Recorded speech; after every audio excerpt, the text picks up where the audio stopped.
picture. There we go. All right, we're going to go live on Facebook. Start recording on OBS.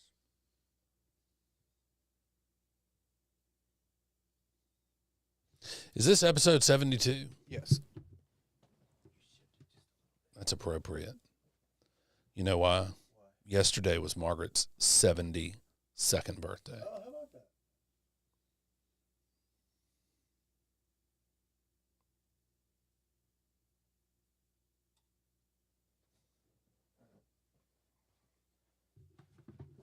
Yeah, wish her a happy birthday.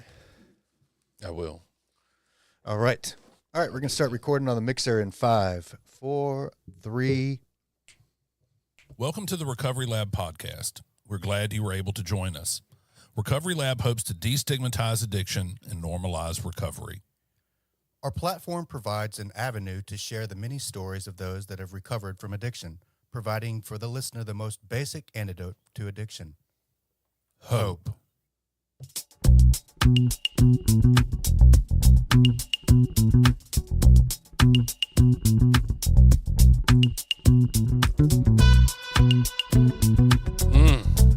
Get it. Go on now, boy. Go on now. Get some of that. All right, everybody, we're back. This is episode number 72 of 72. the Recovery Lab podcast series. My name is Drew Hassin. And I am Daniel Anderson. We are the Recovery Lab, and as I was telling Daniel, that it is the 72nd episode is appropriate because my mother's 27th birthday That's right. was yesterday. Yeah, happy birthday, Margaret. Shout out to Big Mama. Absolutely. She's not very big in reality. No, she's a petite young lady. She is 27. She looks 27. phenomenal for Phenomenal. 27. Absolutely incredible. Crazy. What are we doing here today, Drew? So we're going to discuss what it's like behind the scenes hosting internationally renowned podcast and the challenges we've encountered, the growth, and kind of reflect back over the past year and some months. Yeah, absolutely. And I would be doing us both a grave disservice if I didn't explain a little bit about the very, very beginning. So, Drew and I used to make poor life choices together back in active addiction. He went off and he got sober. I got sober a few years later, and I saw that he was doing this podcast. And at that time, I had never, ever listened to a podcast in my life. But there was something deep inside me that said, you know what, reach out to Drew and just reach out to Drew. I feel like God was saying, I want you to be involved in this. I want you to reach out to him. I want you to play. I want you to get involved with this. And I guess I was just obedient, and I just listened for maybe one of the first times. Took that risk. I took the risk. So I reached out to you, and I was like, hey, I think what you're doing is great. I think I may even mention the fact that I felt it like on my heart to reach out. And so I did, and you were like, well, why don't you come on and you'll be the one of the guests, and we'll talk and we'll see how it goes. And we did that, and you and I it was like we never missed a beat, and we were picking back up where we were. And I just have to say, from my own perspective, how grateful I am that you allowed me to come on and become a part of the Recovery Lab team, because it was the beginning of. Well, I share appreciation, but in a really a different way, from seeing the energy, the drive, the diligence you bring to accomplishing things. I mean, make no mistake, everyone, all this, the cameras, the lights, the microphones, this is 110% Daniel's doing. I disagree. It's, yes, he's being humble, but it really is. I didn't give two I just didn't want to spend the resources, money, time, more time than anything, well, and money, to accomplish all this. And it's been a real delight to see you pursue this. I mean, I remember that first day you were on, and I was like, well, I ordered a couple microphones and a mixer, but I hadn't taken them out of the box. And you're like, we're doing this. And he hooked it up right on the office where I work is in the suite adjacent to us. And he put it all out there, connected it all, and really offered more work, boots on the ground work than I was willing to do. Well, I think a lot of this is I have just an unrelenting desire to be of service and to help. And I saw this, I almost immediately recognized the fact that this could be a way for me, if I invested time and effort into this could very well be an incredible opportunity for me to give back. So I guess there are some selfish motives in this, in that it feels good for me to help people. It feels great for me to watch people come in here and hop on the microphone and form connections with other people using their voice. It's invigorating to me, and it's unbelievably exciting to get to witness that and play just a tiny role in that. So we could go back and forth all day, but I just want to express my gratitude for you, because none of this would have happened had you been like, no, I'm just going to do it myself. None of this would have ever happened, and I don't know where I would be today. So, yes, I've invested a lot of time, money, and effort into this, but I have you to thank for all of that, because without you making that one decision to say, okay, none of this would have ever existed, I don't believe. So, well, it is a testament to, like you said, being obedient, and then to give everybody like a full picture of Daniel's and my relationship. Like, I mean, we absolutely got high together and we're shady people together. And then there were times where I would message him on Facebook and he'd be like, man, you're kind of toxic right now.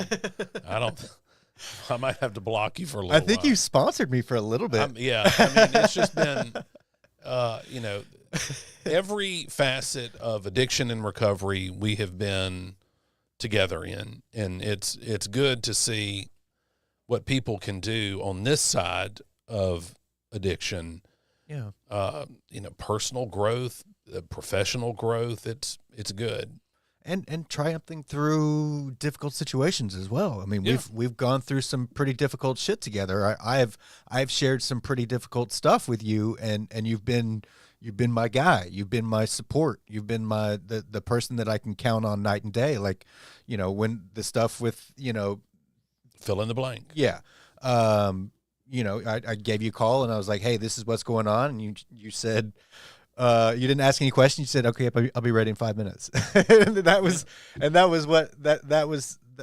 just like, man, I'm grateful. This is great. And everything wound up turning out really well. But just to know that I've got you in my corner, it's pretty incredible.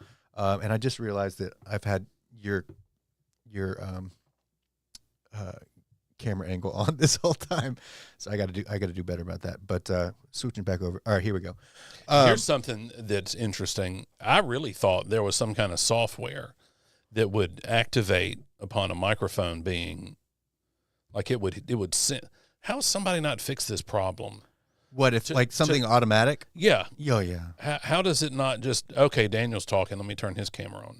I've researched that. I've looked into that, and as of right now, there's not anything that. I mean, even when you're like editing together clips or like a multicam sequence in Adobe Premiere, you have to literally just manually watch the video and click which camera angle you want during that video, and then it.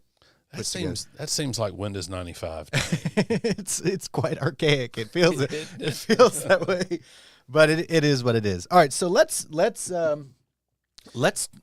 hop into move along. Let's move along. Yeah, absolutely. So, I am curious what well, real quick, just to touch on this real quick, what was your inspiration for starting the Recovery Lab?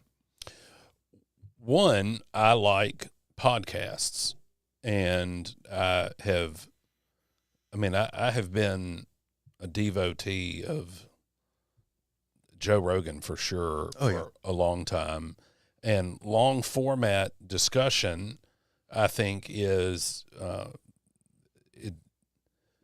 it's kind of an educational thing too. Like so, law school is taught generally on the Socratic method, where you're asked questions, kind of like Socrates, and you argue that way.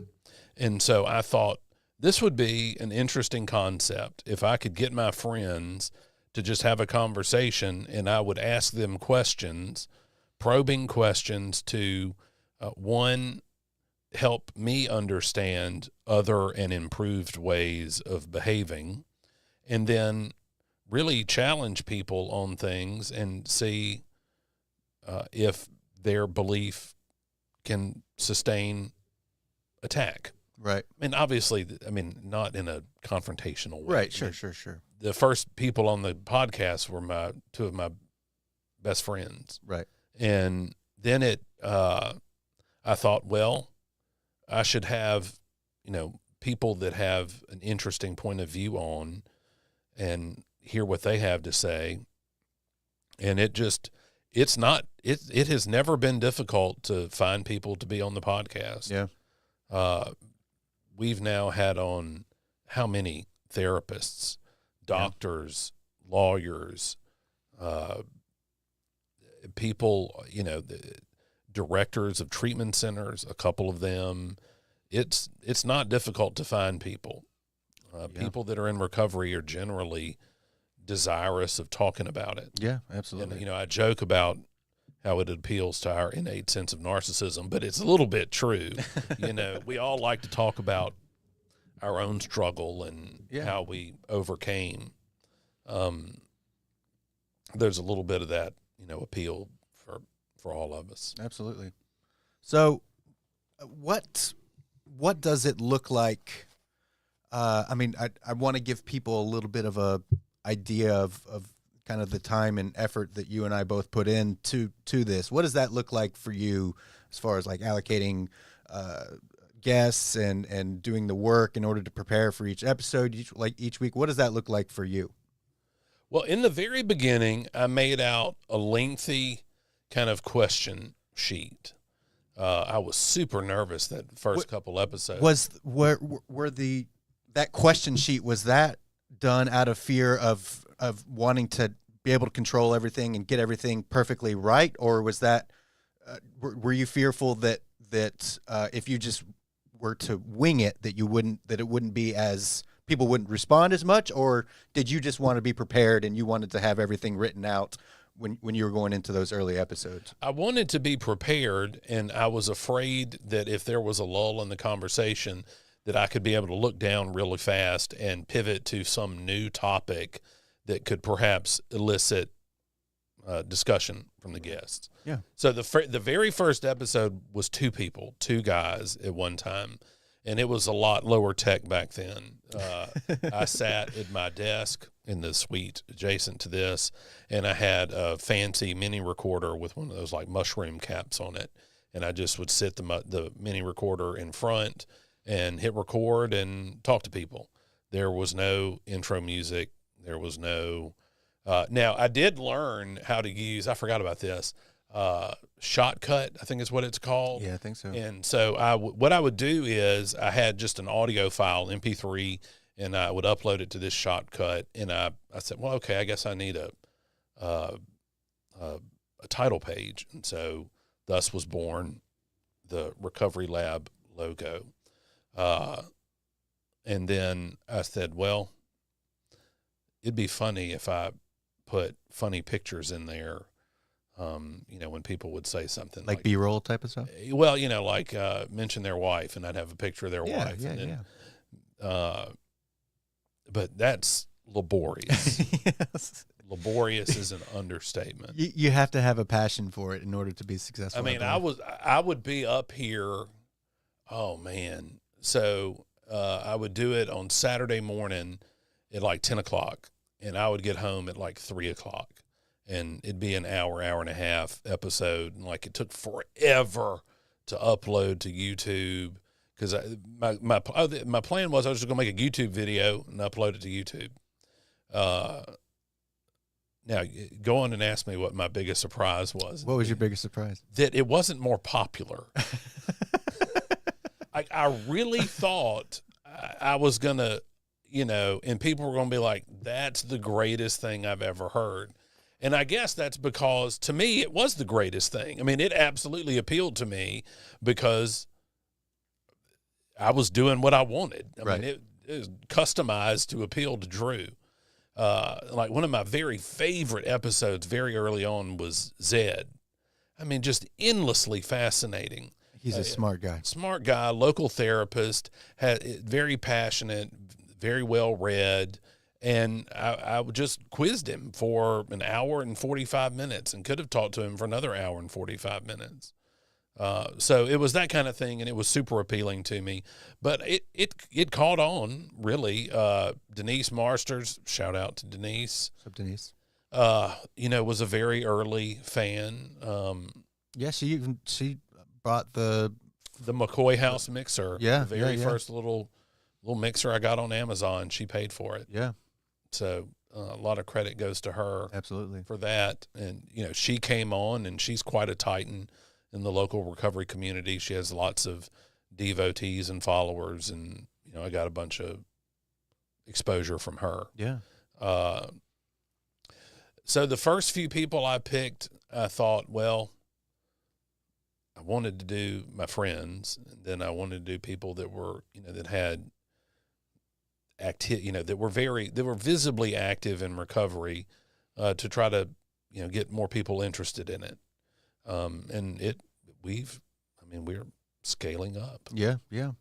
And we even had, somebody reach out, what was that, last week, and wanting to advertise. I think we're in the works with that. And, a friend, kind of has helped me to kind of work through that. I mean, this is all new, like I said, I had never been on a podcast before. So, and then, getting a few episodes under our belt, and now, getting to a point where, the return on investment could be, worthwhile for someone who wants to advertise Absolutely. with us. Look, and I'll tell you another thing I've noticed from watching you. It's been fun to support you through the growth of your own technical knowledge in this. Really, I mean, I've told you from the beginning, look, I mean, you're really good at this. And I mean, I wish there was a camera that would kind of like pivot around and see what all's going on in here. Cause it's quite impressive. So it's been fun to watch. Yeah. It's bizarre. I mean, it's really bizarre how everything is kind of, I've always been, when I find something that I'm passionate about, I go 100%, or yeah, I see that. I go 110%. Right. And up until, I got sober, that was still true, but those things were, building a pond in the backyard, or, just doing stuff for me, like just spending countless hours in the backyard, literally just digging dirt and spraying water. And just, I mean, I had no focus on anything that could be beneficial to other people. And when the recovery lab came along, and I realized how passionate I am about this thing. Gave you an avenue to harness those healthy. It really did. It really desires. did. And, I probably have spent more money than I should, on this, but, then again, I see it as an investment in a business, and an investment in other people. I want to be able to provide a quality experience for people, and, and I've got other clients now, and it's kind of grown from, nothing to where we're at now. And we've got, and those people count on you. Well, and you're here, and you're the kind of person that is reliable. And I try to be. Well, how many podcasts do you host? I mean, do you produce? 14. 14. Yeah. That's not nothing, man. No, it's not. It's not. And some of those people are judges, attorneys. Yes, the judge will be here in a few hours. Yep. Yeah, it's crazy, and I can't. I do. I'm not a Bible thumper by any means, but I do have a personal relationship with God, and I believe with all of my heart that I've. Oh. Here we are toting on me, and I'm just dropping the ball left and right. No, I believe that God has put things in my life, and really He has curated this whole thing that I've been experiencing with you, and so I'm hesitant to take any credit, just because that's who I am. I mean, yes, I've put work in, but I feel like if God hadn't smiled or thought that this was a good idea, this probably wouldn't happen. And it would just, I wouldn't have a drive for it. I wouldn't have a passion for it. So really, I have to be honest with myself that, everything that you see and hear, yes, it has a Daniel touch, but, this is all God in my eyes. God has provided every penny that has gone into this. God has provided with my other business. So, and being able to help people with that has been, it's given me an opportunity to invest in this, which is something that I'm really, really passionate about. So I'm, like I said, I'm hesitant to take any credit, but I'm definitely grateful that God has placed, things and opportunities in my life for me to be able to pursue something I'm passionate about. And that you have recognized the need to do the footwork. Yeah, you got to work hard. It's like we talk about in recovery, faith without works is dead. Right. You can have all of these God-given gifts, but if we're not willing to do the work, I mean. Right. Yeah, God will move the mountains, but you gotta, bring a shovel. You damn sure gotta bring a shovel, man, and you gotta be prepared to work. So, well, it's like Father Martin says. Y'all all know Father Martin, and if you don't know Father Martin, you should go look for Father Martin videos on YouTube. Father Martin's this Catholic priest who gives these fantastic talks on the 12 steps, and he says he's got a whole spiel on gratitude. That's a great episode, and he says, look, God absolutely wants you to pray to him when you have a problem. For example, God wants you to pray to him for help with your toothache. But if you think God is just going to come down here and, bless your toothache, that's not how it works. Like, you can pray to God all you want, but if you let go of the wheel of the car on the interstate thinking, well, I've prayed, God is going to come, you're going to crash. And so he says, God absolutely wants you to pray about your toothache, but only if you're on the way to the dentist. Right. Yeah. You've got to take up and do some action, and you've got to manifest the work. Right. Pray for the willingness to do it, pray for the desire to do it, pray for the motivation, pray to know what to do, but you have to be willing to take the initiative. Right. And work hard. We do the work, leave the results to God. Absolutely. Absolutely. Okay, so moving on in the Growth of Recovery Lab, we got these bomb-ass hoodies. Oh, yes. We got some equally bomb-ass T-shirts, but it's too cold to wear that today. We sold hoodies, and I tell you what, it's a source of pride when you see somebody wear, because they really are the best hoodies. Yeah, yeah, yeah. My oldest son wears his all the time. Yeah. Even when it's 1,000 degrees outside. Yeah. Yeah. Jody Penton was at the speaker meeting at Beagle Pack. Yeah. And that was just completely random. I just happened to show up and listen to Malcolm, and there he was. My phone showed me a bunch of memories the other day of people that had sent in those first batch. And I was like, man, that's so good. Yeah. I love it. We should maybe do some more merch. I think we should. We'll think about it. Yeah. So let's see. We did the merch thing. Back to the questions. So I had the initial questions, and I vacillated between is that stifling the natural flow of conversation by having that, or is it something good to fall back on? And really, I think the last few people we've had on have either been really easy people to interview, like Christina Dent is about that. Yeah. Christina Dent's easy to talk to. Who is the guy from State with the ponytail and the dreadlocks? Steve. I mean, Steve. He's a thoroughbred waiting to get out of the stall. I mean, he can do it. So that's easy. Yeah. And then if there haven't been those kinds of people, they've been like repeat performers. Yeah. Like Kimberly came on a second time, Dusty Yarborough came on a second time, and it's much easier. Right. It's much, much easier, when you have, something you can draw from. And certainly I know everything about Kimberly, so that's easy to find things to talk about. So Brian O'Shea is easy to talk to. Yeah.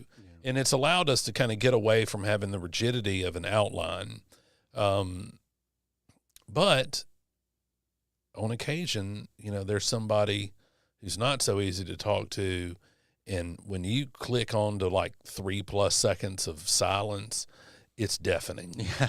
Like I feel like I turn red and like I get hot and I think, oh, this is an abomination. Yeah.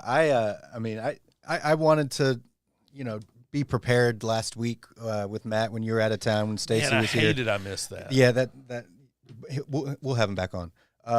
But I messaged him on Facebook and I was like, man, I'm so sorry I missed it. Yeah. Because I do want to talk about that connection I have. Yeah. I mean, I think I'd prepared like 20 or 25 questions. We didn't use one of them.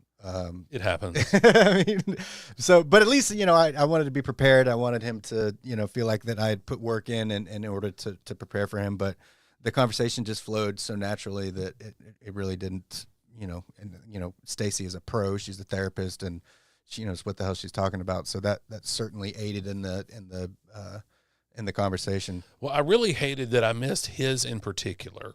So part of Drew's story is I went to a bunch of treatment centers, and then as it is so often the case, the first treatment center you go to is pretty nice, and the second one and the third one, and then they get, after 5 treatment centers, there's no equine therapy.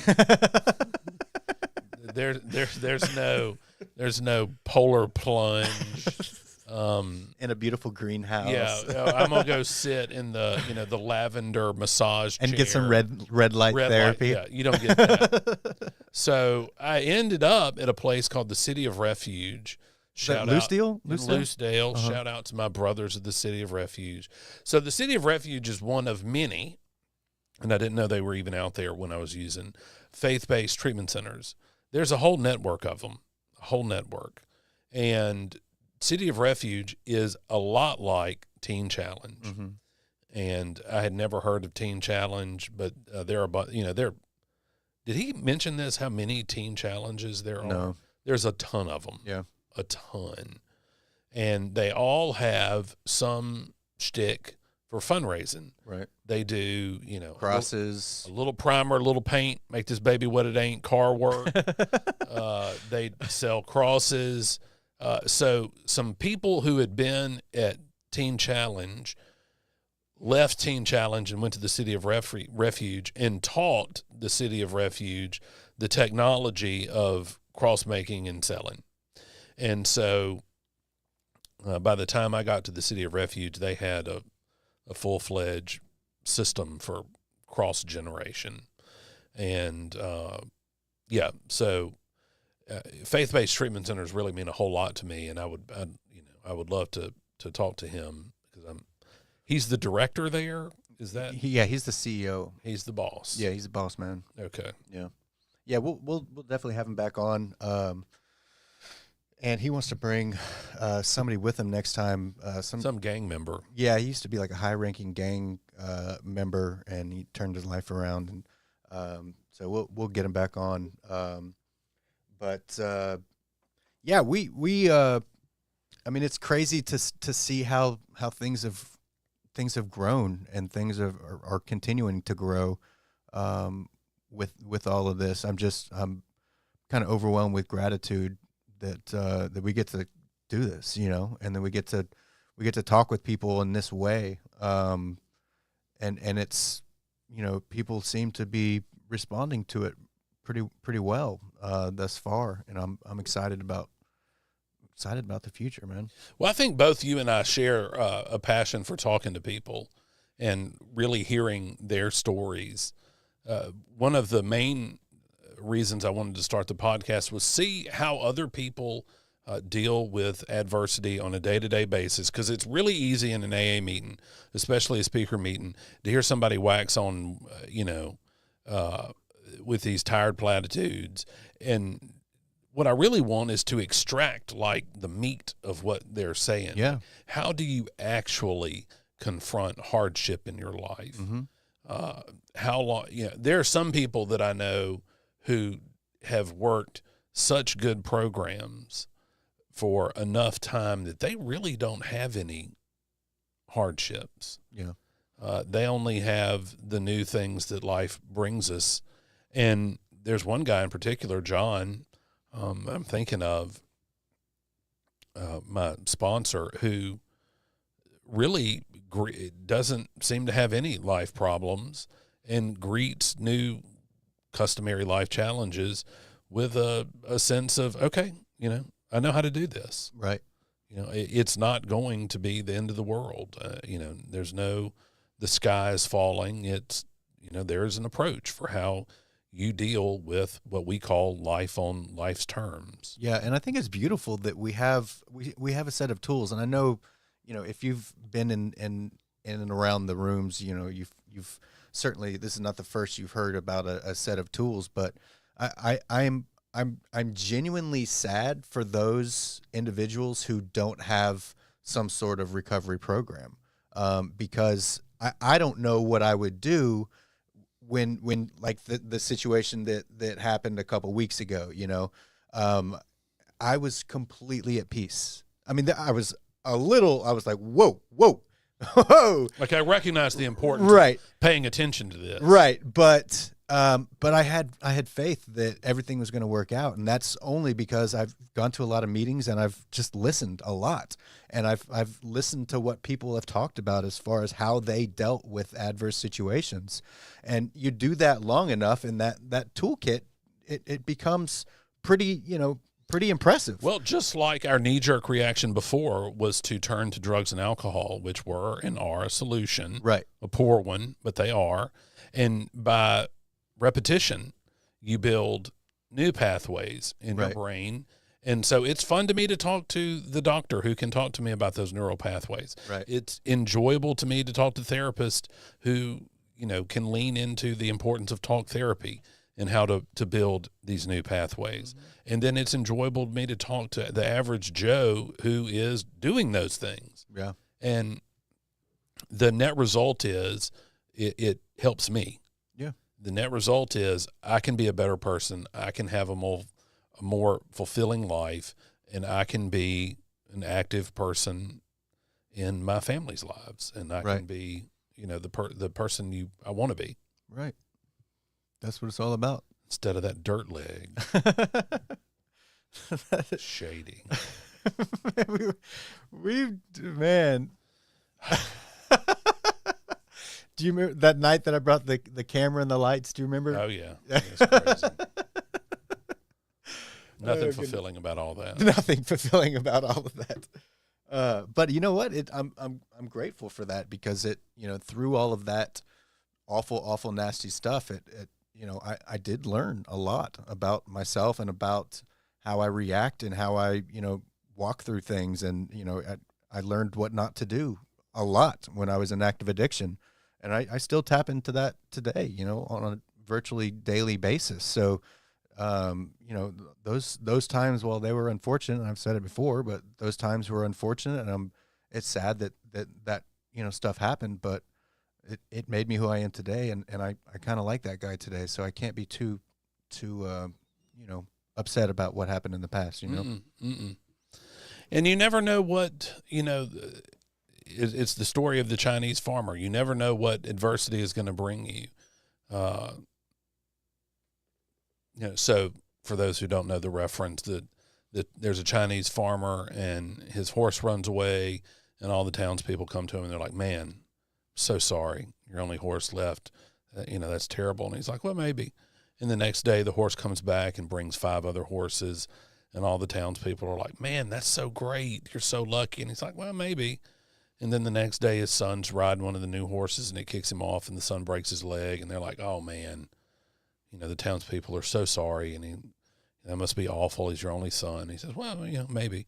And the next day, the conscription officers come, and they want to draft into war all of the fighting age men, and his son can't go. And so, right. You never really know. This is also summed up another way by Cormac McCarthy, my favorite author, who says, you never know what worse luck your bad luck saved you from. Right. And so if we can just get on board with this idea, not to wig the TF out about adversity, you never really know how it's going to turn out. Right. And if you're a Christian and you're all into that, there's a Bible verse that says, he makes all things work together for the good of those who love him. Romans 8:28. Very impressive. I'm impressed today. So, this idea is found in everywhere, from Eastern proverbs from China to the Christian Bible. It's a universal maxim. Just kind of hang on, don't wig out, and see what good you can make of this. Right. How can you turn your adversity into something profitable? Absolutely. I love it. I love it. Booyah. Yeah. Well, what else do you want to... So what are some things that you've learned? What is something you've learned that has surprised you that you learned it? As a result of being involved in the podcast and becoming a technical advisor and producer to 14 other podcasts and just being an all-around boss. Well, that's very kind of you to say, but it's difficult for me to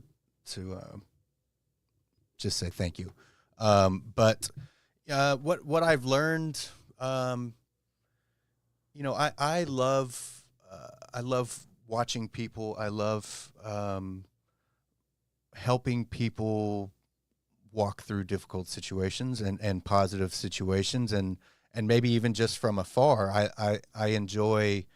There's something inside of me that's really, I really love watching and helping other people. And whether what I've learned in here specifically, in the studio space is, watching people's emotions, watching the path that they take through coming in their first time. They've never done a podcast before. Their nerves are going crazy. My voice shook so bad the first time. There's, that's everything is so exciting and so new. And then, they do it a few times and they settle down, and then they can really tap into what their message is and what they're passionate about. And to witness that, that arc is incredibly rewarding to me. I've honestly had a lot of personal growth through all of this, just in active addiction, for instance. I never saw anything through. I would get excited about one thing and then, work hard at it for a minute, and then things would get hard and difficult and I would stop. Yes. That was the story of my life about everything, about school, about sports, although I was not very sporty, everything, I would never stick with it when it was difficult, and it would cause me to feel uncomfortable, because when I'm uncomfortable, generally I'm in a growth season. So, and I was unwilling to be uncomfortable in active addiction. Well, you remove that, the numbing that comes along with drugs and alcohol, and suddenly I'm able to see things through. For the first time in my life, I'm able to stick with it. And, there's often, even yesterday, as recently as yesterday, there was some interference on two of the channels on the mixer, and it was driving me freaking nuts. Like there was just I probably the likelihood of anyone else hearing it is low, but for me it was just like it was so uncomfortable for me because it was not perfect. It was Did not. you figure it out? I did figure it out. I did. It was the lights. It was the lights. Yeah, the new lights that I got. They're too powerful and they create interference, so we can't. I can't use them. But what I did was instead of and like I ripped all the microphone cables out, and I was like, all right, I'm going to take it one step at a time, and I applied the principles of the program. Okay, formulate a plan, keep calm, stay calm. You're not going to die. The world is not coming to an end. Formulate a plan, execute, and do one thing at a time. So that's what I did. I tested each cable and found out that the cables were not an issue, and then, tested various other things, and it turned out to be the lights. But the point in all of that was I was able to stay calm and level-headed and not, oh my God, I hate this. I'm quitting. This room. It's never right. Blows me. Right. This room has taught me, and again, you are the beginning of this, but this room has provided me an opportunity to walk through difficult things and to learn to keep calm, stay cool. The world is not going to end. This is just a little interference thing. And as a result of, going through the steps in order to troubleshoot this, I rearranged cables and I made things better and more clean and more efficient. And so even in those difficult, adverse situations where I'm feeling a little out of control and a little upset, if I just keep my head down, keep moving forward and keep working, then God is going to work the rest out. And as a result of walking through that and not numbing with drugs and alcohol, on the other side of that adversity and those difficult feelings and emotions, I'm going to be a better person because I walked through them. So everything is interconnected. Everything is, connected to each other. So to answer your question, that was kind of long-winded, but the largest lesson that I've learned as a result of, being a part of the Recovery Lab is pushing through hard stuff and sticking with something when it's uncomfortable.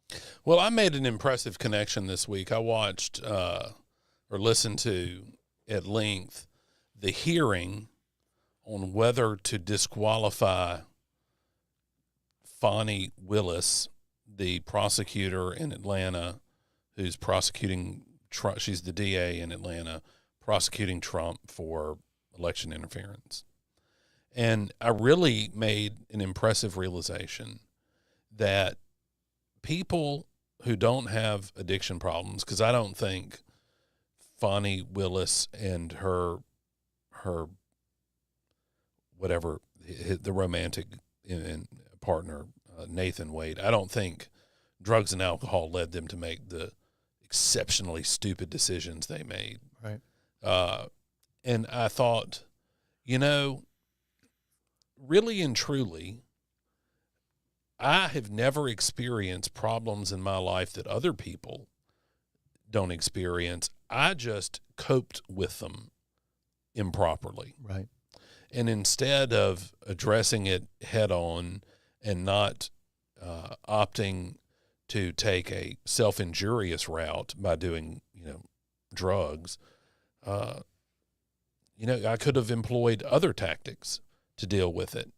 And I wonder what makes us more likely, I thought about this, what makes us more likely to choose alcohol and drugs as opposed to some other mode of I don't want to say compensation, but to address life's difficulties. And I mean, I know there's a genetic factor. If your parents are drug addicts, you're more likely to be a drug addict. If your grandparents are drug addicts, that kind of thing. But it really, I don't know. It was just an interesting observation I made. Yeah. Because they did dumb, risky stuff. Yeah. If everybody doesn't know, so she's the boss. She hires this guy. Now, whether they were boyfriend and girlfriend before she hired him or became boyfriend and girlfriend after she hired him, this is up for debate. but there's no debate on whether he made a ton of money for working for her. And then there's no debate that he took her on trips. Now, there is debate about whether she paid him back, because if she didn't pay him back, then she's effectively engaged in wholesale corruption. Yeah. You know, I hire you on the county's dime, and then I get you to take that money and take me on fancy trips. I mean, that doesn't pass the smell test. Now, if she pays him back, that's less suspect. But her argument is she paid him back in cash, untraceable cash. There are no corresponding deposits that he made of the cash. So, I mean, these people did super dumb shit. Like just super dumb, self-defeating stuff.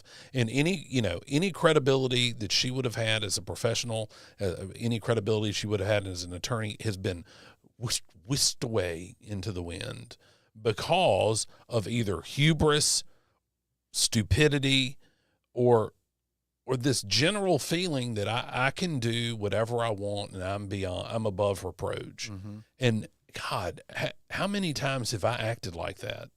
Like, oh, yeah, I can talk my way out of it. Oh, I can, I'll be okay. I'm a likable guy. They're not going to be mad at me. Countless times. But then, the road runs out, and it seems to have run out for Fonnie. Yeah. Well, idiot. It'd be like that sometimes. But for the grace of God, there go I. Yeah. It's great to not be dealing with. Well, it just is a reflection of you can have all of these kinds of life problems and these aberrant behaviors in the absence of addiction. Yeah. And so, I don't know. When you said that you were really kind of focusing on the gratitude you have for the 12-step program and the the kit of spiritual tools, and what people that aren't in recovery that don't have these tools. What do they do? Like I wonder how she's dealing with having, watched her professional life kind of. I mean, and she made an ass of herself when she testified the other day. I mean, it was just deplorable. Yeah. And I thought, how does the regular person kind of, okay, I'm gonna feel this, and we're gonna get through it. I'm gonna feel it and move on. Yeah. What do they gravitate towards? I guess it's more of a religion thing that gives maybe them. Yeah. If they're have faith, then I would say they would, if they're wise, they would pour themselves into their faith. But I don't know. The toolkit that I've picked up from Alcoholics Anonymous is so robust and so. There's a little tool for everything, every damn thing, and it's truly incredible. And see, I don't know how normal people. I've never been a normie. I don't know how they deal with really difficult stuff that's going on, and she has to. The number one thing that I had to do, and I'll speak for myself, is I had to forgive myself. I had to forgive myself for making an ass of myself over and over and over and over and over and over and over and over again. It all started with that forgiveness of being an asshole. And once I forgave myself, I was able to take a realistic view. And be open and honest with myself as far as what the best plan of action will be in order to get through this, get above this, get past this, whatever the case may be. But with having that self-hatred that I had in active addiction and early sobriety, it was difficult for me to do much of anything. With that self-loathing and self-hatred, I didn't like this guy at all. Well, you've got to weaponize your shortcomings. Yeah. And turn it.